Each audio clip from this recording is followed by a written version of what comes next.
안녕하세요. 반갑습니다. 자, 오늘 이제 실무할 차례인데요. 지난주에 했던 내용 먼저 한번 보도록 하겠습니다. 부동산 거래 신고 등에 관한 법률이 최대 33회 때 9문제 출제되고 32회 때 7문제 출제됐습니다. 아마 방문각 모의고사에도 6문제가 출제된 것 같은데요. 부동산 거래 신고 대상물인 부동산하고 중개 대상물인 부동산이 다릅니다. 즉 임목공장재단, 광업재단은 중개 대상물이며 또한 매수 신청 대리 대상물이지만 임목공장재단, 광업재단은 부동산 거래 신고 대상물도 아니고, 그리고 토지거래 허가 대상, 농지취득자익증명 대상, 계약서 금인 대상도 아닙니다. 임목공장재단, 광업재단은, 즉 임목공장재단, 광업재단은 투자 대상이 아니란 이야기죠. 투기 또는 투자 대상이 아닙니다. 그래서 신고 대상은 토지, 건축물, 입주권, 분양권, 매매계약, 공급계약만 부동산 거래 신고합니다. 교환계약이나 승여계약은 부동산 거래 신고 대상 아니고요. 임대차 계약도 부동산 거래 신고 대상은 아닙니다. 물론 주택 임대차 신고 대상이 따로 있기는 합니다. 자, 신고는 모두 30일입니다. 부동산 거래 신고도 30일, 주택 임대차 신고도 30일, 해제 신고도 30일입니다. 모두 30일. 계약일로부터 30일이죠.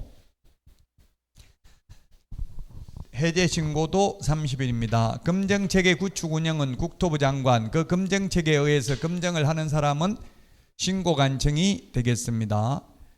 자, 그 다음에 위반 시 제재가 3천만 원 이하의 과태료 5%, 이게 또 못하네요. 5%가 10%로 바뀌었다고 했습니다. 10% 이하 과태료입니다. 10% 이하 과태료. 5%가 10% 이하 과태료로 바뀌었습니다. 3천만 원 이하의 과태료, 그 다음에 10% 이하 과태료, 500만 원 이하의 과태료가 있고요. 100만 원 이하의 과태료도 물론 있습니다. 주택 임대차 신고 위반한 경우. 근데 이번에 신설된 게 우리 암기 프린트 21번에 맨 밑에 적어놨는데요. 재산상 이득을 취득할 목적으로 거래하지도 않았는데 거짓으로 부동산 거래 신고하거나 해제되지도 않았는데 거짓으로 해제 신고하면 3년 이하의 징역이나 3천만 원 이하의 벌금입니다. 21번에 맨 밑에 있습니다. 암기 프린터. 새로 내드린 암기 프린터에는 있을 거예요. 이번에 개정됐기 때문에. 자, 그 다음에 주택임대차 신고입니다. 주택임대차 신고 대상은 광역시, 경기도에 있는 군지역만 신고 대상이고요. 광역시, 경기도 외의 군지역은 신고 대상 아닙니다. 자, 그 다음에 보증금 6천만 원 초과 또는 월차임 30만 원 초과입니다. 초과. 그래서 지금 편법으로 건물주들이 임대인들이 월세 30만 원, 그 다음에 관리비 30만 원 이렇게 받으면 신고 안 해도 되죠. 이렇게 하는 경우가 많더라고요. 근데 지금은 뭐 세입자들이 살고 있는 동안은 아무 말 안 하고 가만히 있다가 나중에 다 끝나고 나서 뭐 부당이득 반환 청구 소송을 제기하거나 또는 사기죄 이런 걸로 제소할 가능성도 있어요. 왜냐하면 관리비를 30만 원 진짜 썼으면 상관없는데 그냥 명목만 관리비 명목으로 받고 실제 관리비로 지출 안 했다면 문제될 소지가 있죠. 그래서 이런 거는 제가 볼 때는 나중에 문제될 가능성은 있습니다. 어쨌든 그래서 지금 정부에서도 그걸 파악하고 있고, 아파트 같은 경우는 그렇게 할 수 없잖아요. 관리비 명세가 딱 찍혀 나오니까. 근데 원룸 같은 거는 그냥 뭐 전기 수도 얼마를 쓰든 상관없이 방 하나면 그냥 5만 원 옛날에 이런 식으로 받았거든요. 또는 10만 원. 근데 30만 원 받는 거는 조금 논란의 여지가 있을 수 있습니다. 어쨌든 지금 이렇게 편법을 하는 게 굉장히 많이 있습니다. 그 개업공개사들도 아무 생각 없이 그냥 써주는데, 뭐 개업공개사야 뭐 큰 문제가 없을지도 모르겠는데 이제 임대인들이 문제가 있을 가능성이 있습니다. 속였다면, 재산상 이득을 취득할 목적으로 속였다면 사기죄가 성립할 가능성도 있습니다. 자, 그 다음에 주택 임대차 신고도 역시 30일이고요. 당사자 공동으로 신고입니다. 주택 임대차 신고는 원칙 공동으로 신고고요. 계약 일방 당사자가 국가 등이면 국가 등이 단독으로 주택임대차 신고해야 됩니다. 그런데 해제 신고는 무조건 거래 당사자에게만 의무가 있습니다. 개업공개사나 국가 등의 경우 해제 신고해 줄 수는 있지만 할 의무는 없습니다. 근데 부동산 거래 신고는 중개거래인 경우 반드시 개업공개사가 부동산 거래 신고를 하여야 합니다. 국가 등이 일반 당사자라도 중개거래이면 국가 등이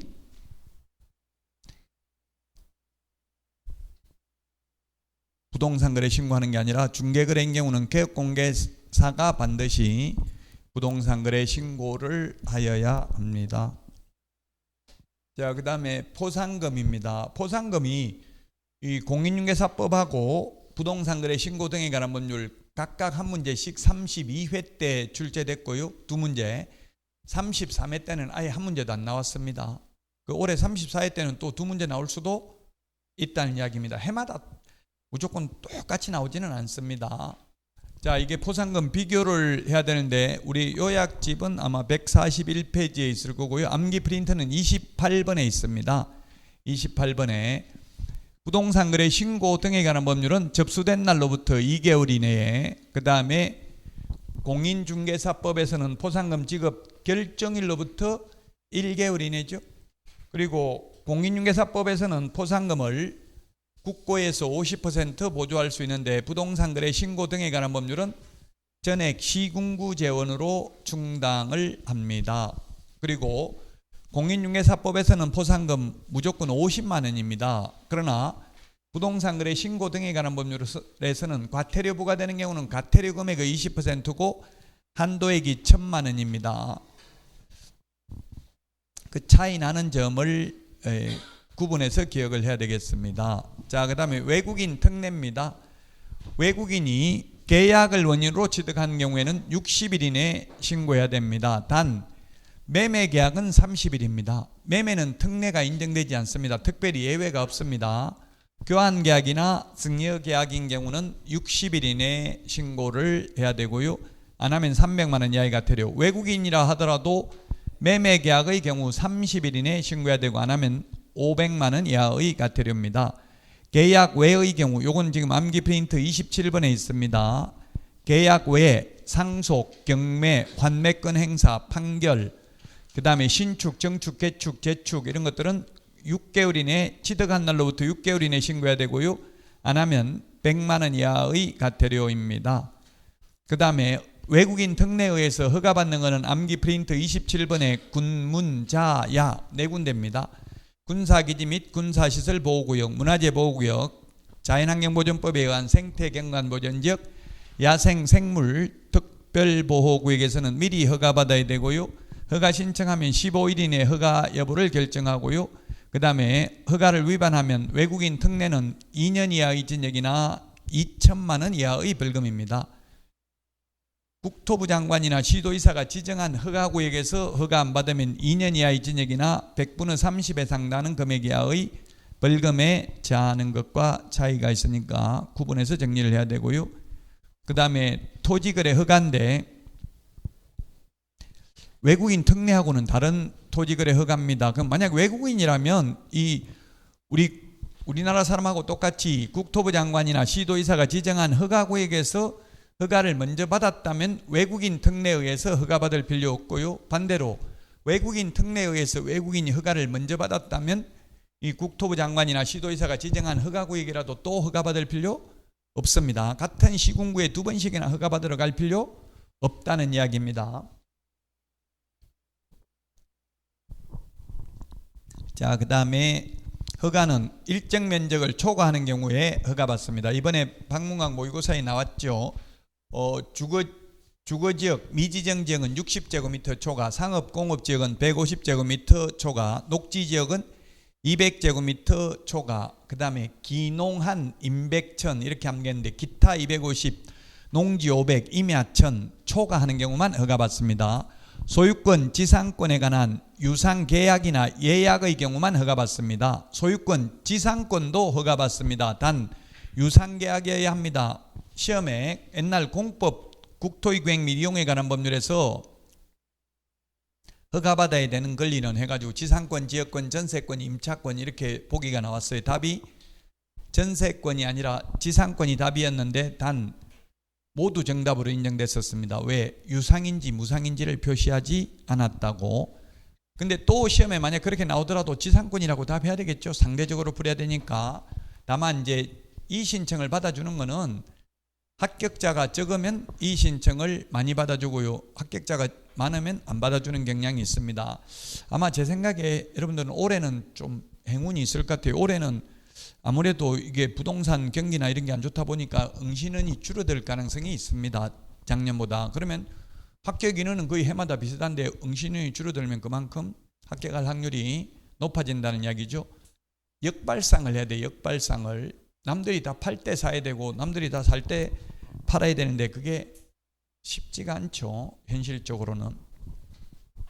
어디 개발계획 발표하고 나면 우리는 산다고요. 이미 근데 투자하는 사람들은 개발계획 발표하면 다 팔고 나온다고요. 지금 뭐 부동산 가격이 내려가고 있으니까 지금이 오히려 투자할 시기인지도 몰라요. 올해 1월, 2월에 엄청나게 거래 많이 됐대요. 금매물이 거의 다 소진되고 이제는 조금 약간 반등하는 분위기더라고요. 전체적으로 보면. 근데 지금도 뭐 아직 금매물이 많이 있기는 합니다. 자, 허가는 미리 받아야 되고요. 사전 허가고요. 15일 이내 민원 처리에 관한 법률에 의한 민원 처리 기간 내에 이렇게 해도 되고 그냥 15일이라고 해도 됩니다. 똑같습니다. 미리 허가를 받아야 되고요. 허가 신청하면 15일 이내 처리해야 되고 15일 안에 안 하고 16일 돼버리면 허가 받은 것으로 본다. 15일 안에 허가를 하거나 불허가 처분을 하거나 선매 협의 사실 통지 셋 중에 하나는 해야 됩니다. 허가 안 받으면 계약 무효입니다. 예, 기준 면적 주거 미지정 상 60, 상업 공업 150, 녹지 200이라고 했고요. 그 다음에 허가받은 목적대로 사용해야 되는 의무기간입니다. 주거용, 주택용지, 복지시설, 편익시설, 그 다음에 농업, 축산업, 임업, 대체토지 취득 2년입니다. 그 다음에 사업용 4년이고요. 현상보존 5년입니다. 허가를 위반하면 2년 이하의 지적이나 100분의 30. 외국인 특례에 의해서 허가 위반하면 2년 이하의 지적이나 2천만 원 이하의 벌금. 이 두 개 구분하는 것 시험에 출제됐습니다. 암기 프린트는 55번에 19번, 20번에 있습니다. 55번에 19번, 20번. 55번에 19번, 20번 네 있습니다.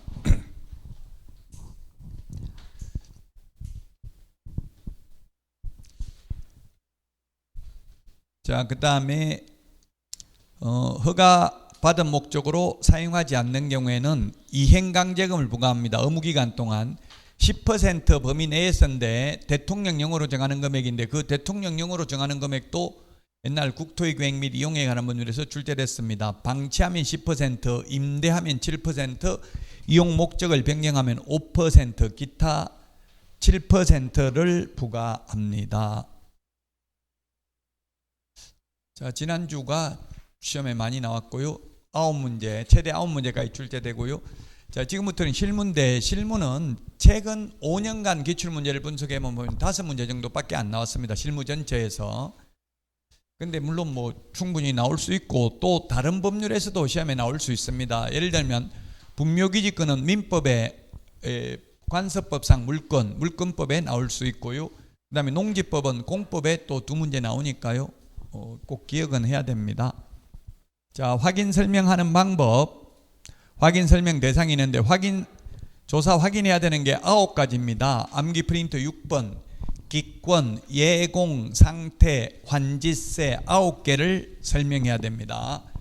설명하는 방법은 공부상 조사, 그 다음에 현장 조사, 그 다음에 의뢰인에게 물어보는 거 3가지가 있는데 실무에서는 뭐뭐만 하면 충분하다, 하나만 하면 충분하다 이런 지문은 거의 X라고 보시면 됩니다. 여러 가지를 다 병행하는 게 좋습니다. 1차적으로 의뢰인한테 물어보고 예를 들면 보통 보면 손님 오면 그렇게 하죠. 뭐 집 판다고 왔으면 어디에 있는 집 몇 평짜리입니까? 얼마 받고 싶습니까? 손님 오면 연락드리겠습니다. 연락처 하나 주세요. 일단 의뢰인한테 물어본다고요. 그리고 나서 공부 때 보고 현장 답사도 한 번 더 해보는 게 바람직하다. 자, 그 다음에 분묘 기지권입니다.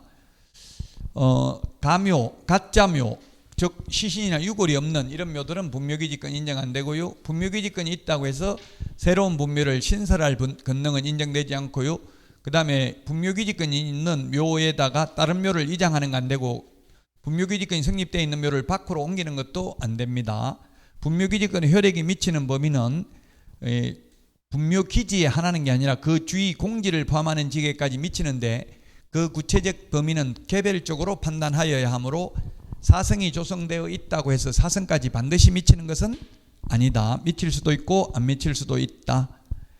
그 다음에 장사 등에 관한 법률은 2001년 1월 13일 이후에 설치된 분묘는 장사 등에 관한 법률이 인정되는데 30년간만 매장할 수 있고 한 번 연장해서 최장 60년 동안만 매장할 수 있습니다.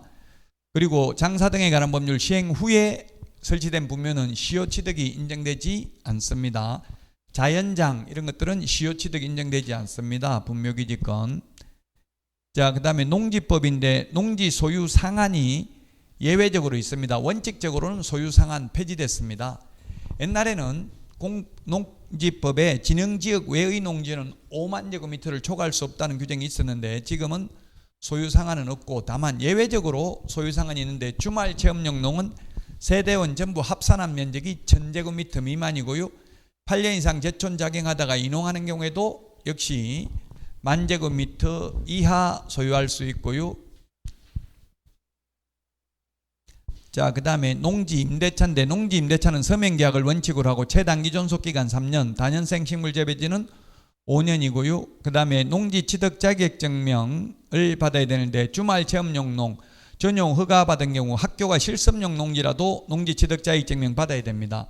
그러나 전용 협의를 완료한 경우는 농지 취득 자격증명 받지 않습니다. 상속, 분할, 합병 이런 거 농지 취득 자격증명 받지 않습니다.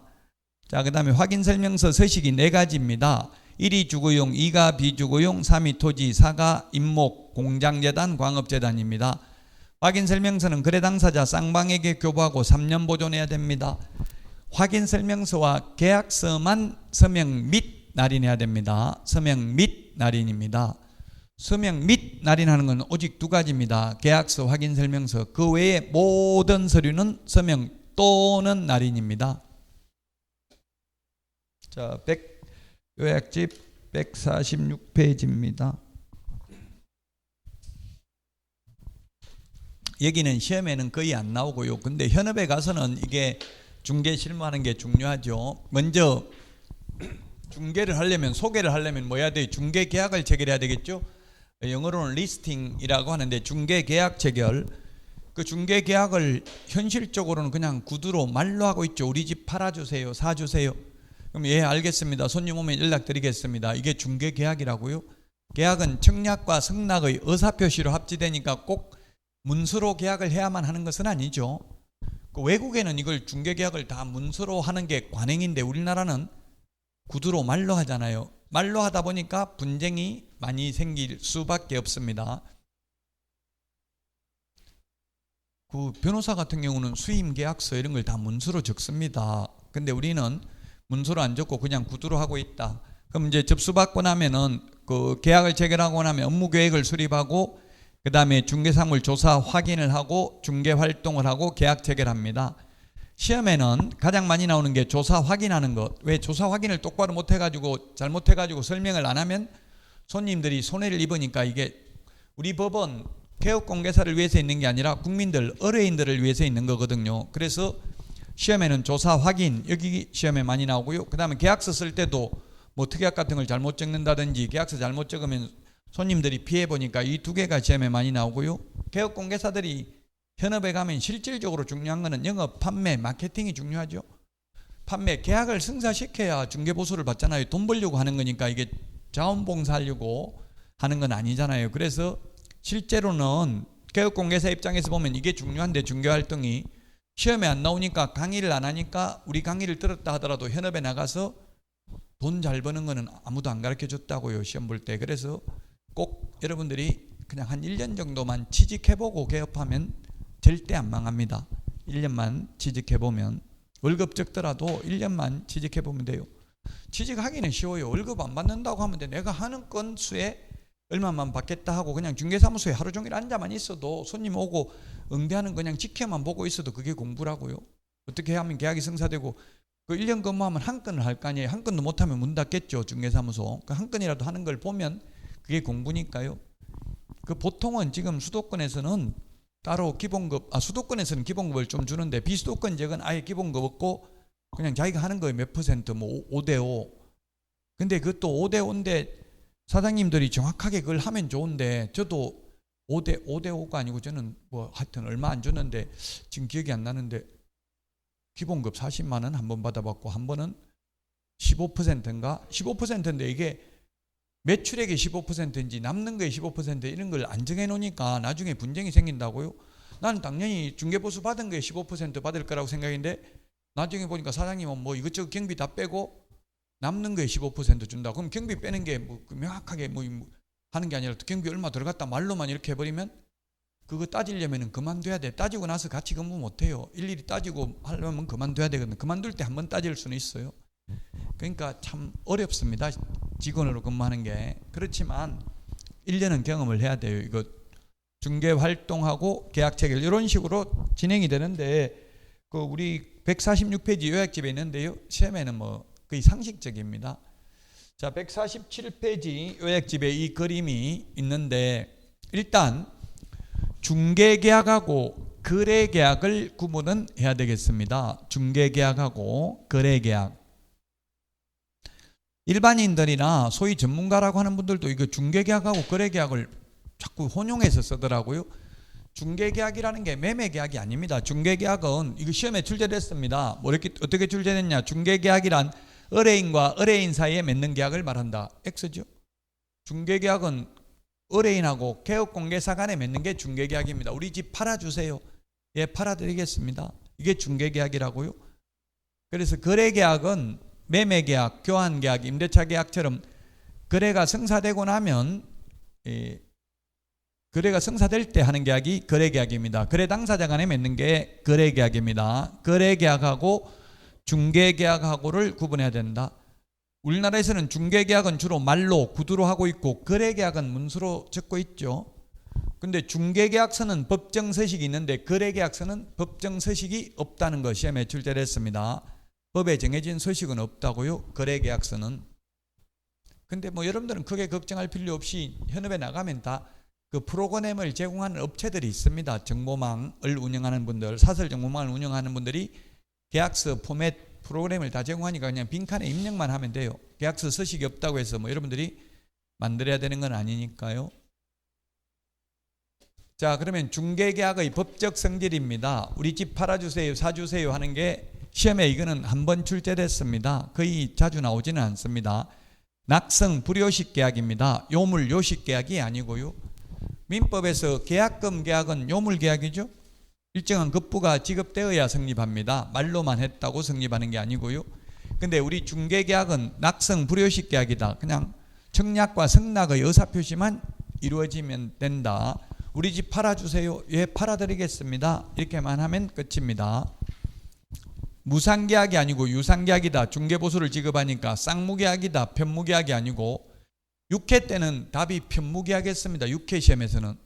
그런데 6회 시험에 나와가지고 판례 소송을 제기해가지고 쌍무계약으로 바뀌었습니다. 그래서 순수한 쌍무계약이 아니라 요약집 147페이지 거기에 보면은 뭐라고 되어 있냐면 동그라미 이번에 편무계약에 가까운 특수한 쌍무계약이라고 되어 있습니다. 조건부 쌍무계약, 즉 쌍방의 의무가 대가적 관계에 있는데 그렇다고 해서 우리 집 팔아주세요 했다고 해서 개업공개사가 반드시 팔아줄 의무 있어요 없어요?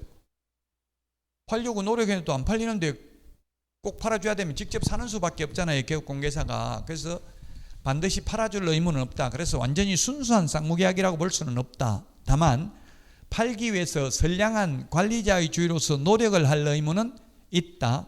그러므로 조건부 쌍무계약, 특수한 쌍무계약, 편무계약에 가까운 쌍무계약이라고 보고 있습니다. 편무계약은 한쪽에만 의무가 있는 게 편무계약이죠. 대표적으로 증여계약 이런 경우는 준다는 사람은 줘야 되지만 받는 사람은 특별히 의무가 없잖아요. 수정자는. 자, 그 다음에 민사중개입니다. 상행위를 중개하는 게 상사중개고요. 대표적인 민사중개가 직업중개, 혼인중개, 부동산중개입니다. 그 다음에 비전형계약이다, 무명계약이다. 이 말은 전형, 민법 법전에 형태가 없다는 뜻입니다. 비전형계약이다. 민법 법전에 형태가 있는 게 15가지 계약이 있죠. 매매, 교환, 임대차, 현상광고, 도급, 임치 등 15개가 있는데 비전형이다. 민법 법전에 형태가 없다. 무명계약이다. 민법 법전에 이름이 없다 해서 무명계약이다.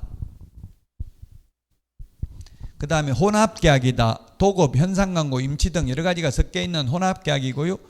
위임계약과 유사하다는 게 판례입니다. 그래서 민법에 보면 위임계약에서는 수임인은 위임인을 위하여 선량한 관리자의 주로서 사무를 처리해야 한다, 이런 명문 규정이 있습니다.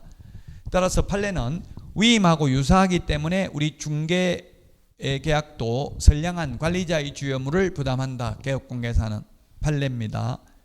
그리고 계약 체결이 강제되어 있지 않기 때문에 임의계약이고요. 일시적 계약이 아니라 계속적 계약입니다. 우리 민법에서 매매 계약은 일시적 계약이고 임대차 계약은 계속적 계약이죠. 그래서 계속적 계약은 해지하고 일시적 계약은 해제하죠. 자, 그 다음에 중개계약의 유형입니다. 148페이지 요약집에 있습니다. 중개계약의 유형.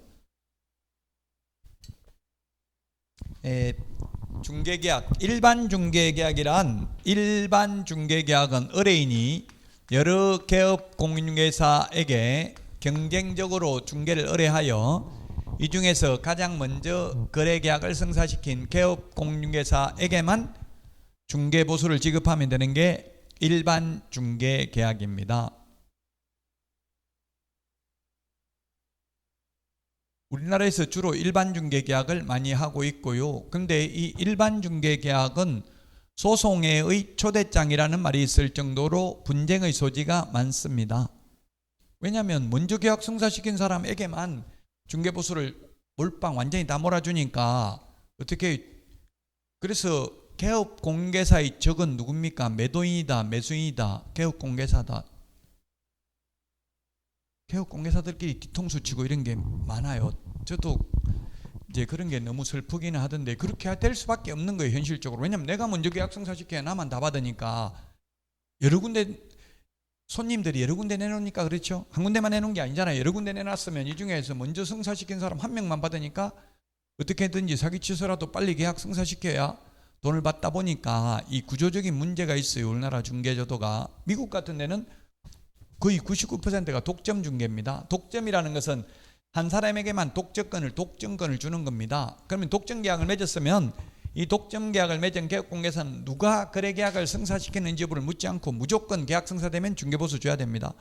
자기가 손님이 아는 사람한테 팔았던, 뭐 다른 중개업소 내놔서 팔았던 무조건 중개보수를 지급해야 됩니다. 그래서 개업공개사에게 가장 유리한 계약이라고 볼 수 있습니다. 근데 우리나라는 독점 중개는 도입하지 않았습니다. 법에 없습니다. 법에 명문 규정이 있는 것은 일반 중개계약하고 전속 중개계약 두 개밖에 없습니다. 법에 명문 규정이 있는 것은. 우리는 이제 전속 중개계약이라는 게 도입됐는데, 전속 중개계약이 이게 아마 한 93년 정도 도입된 것 같은데요. 뭐 지금 연예인들 매니지먼트사보다 먼저 생겼습니다. 우리 전속 중개기, 전속이라는 말이. 연예인들 전속 계약했다 이런 말 많이 나오잖아요. 전적으로 속하는 게 전속이죠. 특정한 개업공개사에게만 중개를 일임하는 중개계약이 전속 중개계약입니다.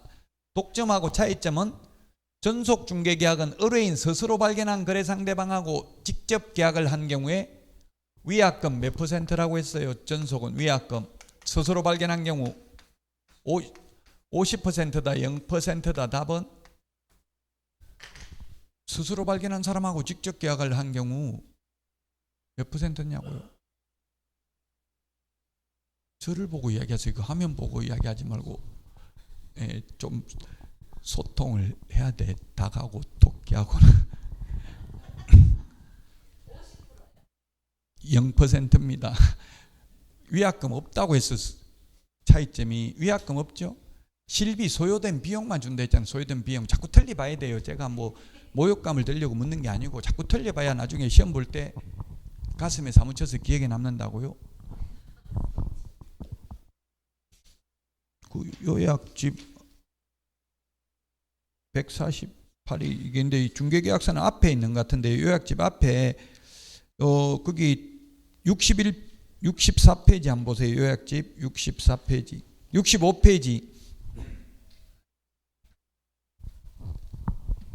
요약집 65페이지 2번에 갑의 권리 의무사항 2번에 보면 2번에 동그라미 1번에 3번에 보니까 뭐라고 되어 있어요? 전속 중개계약 유효기간 내에 갑이 스스로 발견한 상대방과 거래한 경우 그 위에 다시 동그라미 1번 두 번째 줄에 보니까 다만 제3호의 경우에는 중개보수의 50% 그 밑줄 치세요. 50%에 해당하는 금액의 범위에서 을이 중개행위를 할 때 소요된 비용, 사회통념상 상당하다고 인정된 비용을 말한다. 지불한다 이렇게 돼 있죠. 중개보수의 50% 소요된 비용, 사회통념상 상당하다고 인정되는 비용 이 셋 중에서 가장 낮은 것, 가장 적은 금액 하나만 준다고. 위약금 없습니다. 시험에 많이 나왔기 때문에 이걸 강조하는 거예요. 위약금은 없고 소요된 비용만 준다고요. 비용만 주는데 비용을 무한대로 인정하진 않는다고. 중개보수 100만 원인데 비용 200만 원 썼다고 하면 200만 원 다 주냐고요. 그게 아니라 50만 원까지만 인정된다고요. 중개보수의 50%까지. 이해되죠? 중개보수의 50%까지만 비용을 줄 뿐이지 위약금은 없어요. 근데 독점은 무조건 중개보수 줘야 된다고요. 누가 계약을 성사시켰든지 간에. 그 전속은 보수도 없고 위약금도 없다. 스스로 발견한 상대방하고 계약하면. 이게 시험에 많이 출제됐어요. 자, 그 다음에 공동중개는 공동중개. 이게 8회 때는 지금은 뭐 이렇게 안 나오는데 8회 때 그 강원대학교 문영기 교수께서 출제할 때 MLS 방식 이런 식으로 출제된 적이 있습니다. 멀티플 리스팅 서비스 시스템, 공동중개라는 뜻입니다. 즉 공동중개를 하면 그럼 여러분들이 돈 많이 벌려면 공동중개를 활성화시키는 게 좋다. 단독중개를 활성화시키는 게 좋다. 단독은 혼자서 하는 게 단독이죠. 혼자서 매도인 매수인 연결하면 양쪽 다 받잖아요. 중개보수. 공동으로 하면 두 명이 개입됐으면 양쪽 다 못 받죠. 우리 공인중개사법에 공동으로 중개하면 중개보수를 어떻게 받아야 된다 이런 규정이 없습니다. 그래서 매도인 매수인 두 사람을 소개했어요. 이게 개업공개사 매수인 매도인이 있고요. 이쪽에 A 개업공개사가 있고 매수 의뢰를 받은 B 개업공개사가 있습니다. 보통 이 정보망을 통해서 공동중개를 하는데 그럼 우리나라에서는 현실적으로는 매도인한테는 A 개업공개사가 매수인한테는 B 개업공개사가 받는 게 대부분이에요. 근데 다 그런 줄 아파트 같은 거는 주로 이렇게 하더라고요. 근데 제가 다가구 원룸 통매매 하는 거 뭐 20억짜리 또는 15억짜리 옛날에 이런 걸 통매매 하면은 누가 더 보수를 많이 받겠어요? 매도 측 개업공개사, 매수 측 개업공개사. 현실적으로 법적으로는 똑같잖아요. 매수 측에서 많이 받는다고요? 다른 나라는 주로 매도인한테만 받는 경우가 많아요. 미국이나 이런 외국은 매수인한테는 아예 안 받는 경우가 많더라고요. 우리나라는 지금 매도인한테만 받는 게 아니라 매수인한테만 받는 뭐 집토스나 이런 게 매수인한테만 받는 업체들이 있기는 해요. 근데 현실적으로는 이런 거 20억짜리 이런 거 팔아주면 지금 매도인이 건물 지어가지고 뭐 예를 들면 매덕 붙여가지고 팔고 이런 거 많다고 신축해가지고 원룸 세입자 구해가지고 그럼 매도인들이 돈이 남으니까 매도인이 이거 20억에 팔아주면 뭐 5천만 원 주겠다 뭐 1억 주겠다 예를 들면 이런 식으로 하는 경우가 많아요.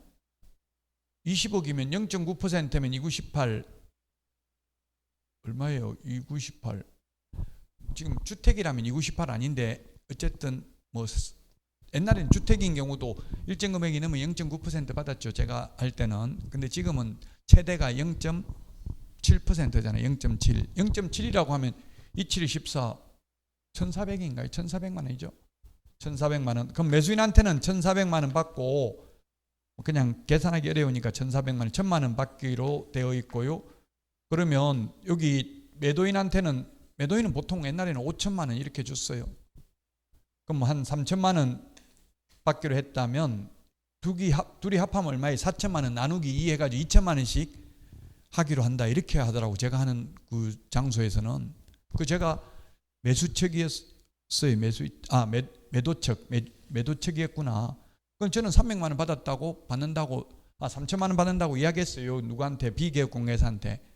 근데 B는 계약서 쓰기 바로 전에 와가지고 벼랑 끝 전수를 하더라고요. 저한테 이거 뭐 1,000만 원 안 깎아주면 계약 안 한다고 해서 1,000만 원 내가 받는 거 한 푼도 못 받게 생겼다. 그럼 네가 받은 거 3천만 원 가지고 나 1,500만 원 주고 하든지 아니면 계약 깨자. 이런데 어떻게 해야 되겠어요? 깨야 되겠어요? 해야 되겠어요? 저는 다 했어요. 근데 나중에 알고 보니까 2천만 원 받아 먹었더라고. 그럼 저한테 또 1,500만 원 받고 3천 그렇게 사기치는 경우 많아요. 현실적으로. 너무 이런 무서운 것만 자꾸 이야기해서 좀 미안한데 어쨌든 현실적으로 이런 것도 있더라고요.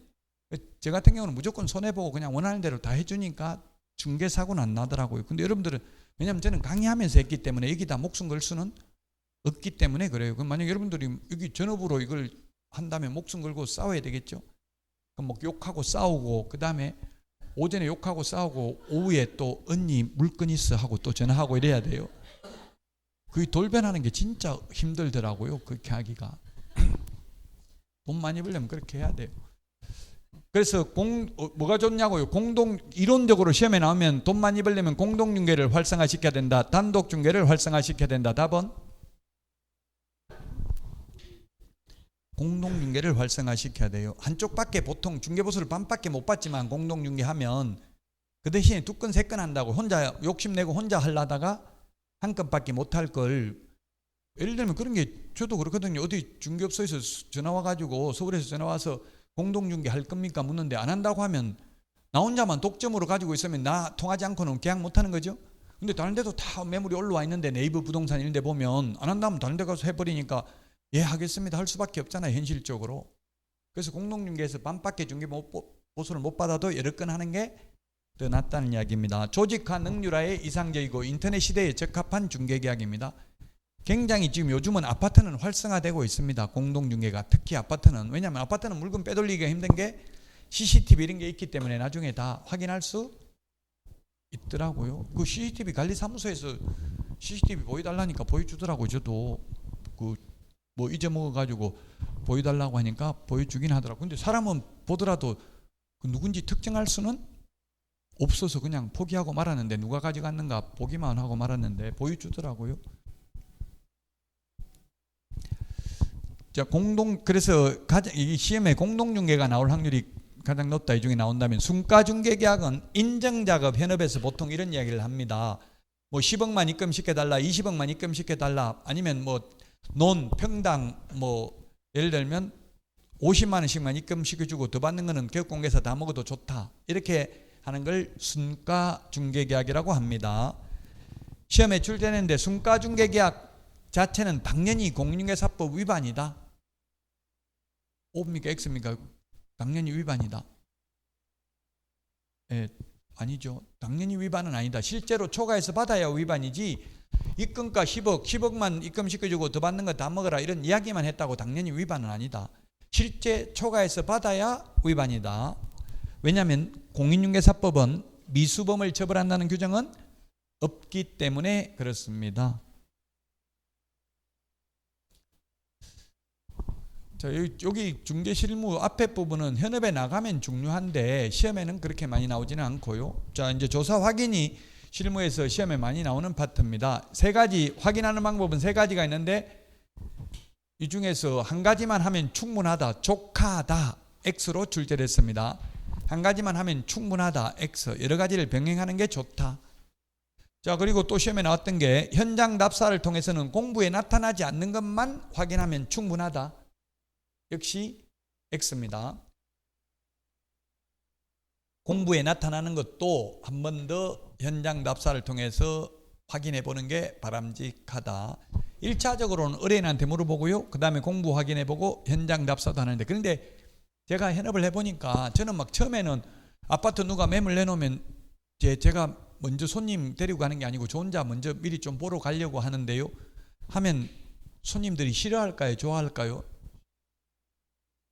좋아하던데요. 저는 제가 하는 거는 모르겠어요. 제가 잘생겨서 그런지 모르겠는데 농담이고요. 그 괜히 또 오해는 하지 말고 그냥 어쨌든 나 싫어하진 않더라고. 저는 싫어할 줄 알았거든요. 근데 왜냐면 적극적으로 미리 와서 미리 보겠다는데 제가 한번 봐야 설명을 하고 손님한테 이러니까. 근데 제가 직원으로 근무하면서 사장님한테 보러 간다니까 엄청나게 싫어하더라고요. 그럼 뭘로 아파트 똑같은 구조 뭐 때문에 보러 가냐? 딴짓 하러 가는 거 아니냐? 자꾸 이런 식으로 이야기하더라고요. 보는 게 좋습니다. 왜냐하면 같은 아파트라도 느낌이 완전히 다를 수 있어요. 어떻게 내부를 해놨는지에 따라서. 그래서야 알아요. 왜냐하면 손님들이 오면 그냥 집 구경할 때 그냥 가는 게 아니라 뭐 도배는 깨끗합니까? 뭐가 어떻냐? 이렇게 자꾸 묻는다고요. 그러면 모른다. 나는 보조원이니까 절대로 한마디도 못한다. 이래버리면 손님 가버린다고요. 현실적으로는. 그럼 안 본다 이런다고요. 그래서 말을 안 하기가 참 애매해요. 그걸 현실적으로 이게 뭐 배운다고 되는 게 아니라 1년 동안 실습해보면서 순발력이 있어야 돼요. 손님이 무슨 질문을 할지 미리 지금 예측할 수 없는 거잖아요. 그때 순발력이 있어야 이제 돈은 많이 벌 수 있습니다. 자, 확인 설명해야 될 내용 151페이지입니다. 요약집은 151페이지. 151페이지 박스에 있는데요. 이거 앞에 법령에서 했습니다. 기권, 예공, 상태, 환지세. 같이 시작. 자, 이 중에서 지금 노란 글씨가 공통적 기재사항이 아닙니다. 중개보수 산출 내역은 즉 암기 프린트 5번, 6번 공통적 사항이 아니라고요. 전속 중개계약 시 정보 공개해야 되는 내용하고 확인 설명해야 될 내용 공통적인 정보가 아니라는 이야기입니다. 암기 프린트 5번, 6번. 나머지는 공통적 사항인데 중개보수 산출 내역, 토지 이용 계획, 바닥면의 상태는 확인 설명만 하고 정보 공개해야 될 사항은 아닙니다. 취득 관련 조세도 마찬가지고요. 하나, 둘, 셋, 네 개네요. 그리고 공시지가는 또 정보 공개는 해야 되지만 확인 설명해야 될 사항은 아니죠. 그래서 확인 설명해야 될 사항과 전속 중개계약 시 정보 공개해야 될 사항이 아닌 공통적인 정보는 총 5개입니다. 시험에 출제됐어요. 공통적인 거 아닌 것. 거래 예정 금액이 시험에 10회 때, 11회 때 2번 나왔는데 거래 예정 금액이란 요즘은 이런 게 잘 나오지 않습니다. 왜냐하면 거래 예정 금액이라고 하면 돼 있지. 거래 예정 금액이 뭐라고 법조문에 규정된 게 없죠. 그래서 다툼의 여지가 있다고 네가 왜 네 맘대로 그렇게 생각하냐 이럴 여지가 있다고요. 그래서 시험에 최근에는 안 나왔는데 어쨌든 그 당시 기출문제에 보면 거래 예정 금액이란 개업 공유회사가 계략적으로 평가한 금액, 즉 시세라는 이야기입니다. 시세. 예를 들면 5억짜리 아파트가 다 5억인데 7억에 팔아달라 이렇게 내놓으면 예 알겠습니다 하고 또 매수인이 오면 이거 7억에 내놨습니다. 이렇게 7억입니다. 시세가 이렇게 말하면 안 된다는 이야기입니다. 이거 조금 비싸게 내놨으니까 가격 조정을 해야 됩니다. 터무니없이 비싸게 내놨으면 매수인한테 이야기를 해야 된다는 이야기 시세를. 그게 거래 예정 금액이라고요. 그러면 5억, 시세 5억인데 7억에 팔아달라고 한 금액 그거는 호가잖아요. 호가. 의뢰 금액입니다. 호가.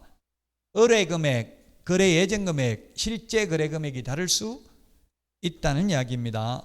기권, 예공, 상태, 환지세 9가지를 설명해야 된다. 자, 9가지 중에서 이제 기본적 사항인데 기본적 사항부터는 쉬었다가 하도록 하겠습니다.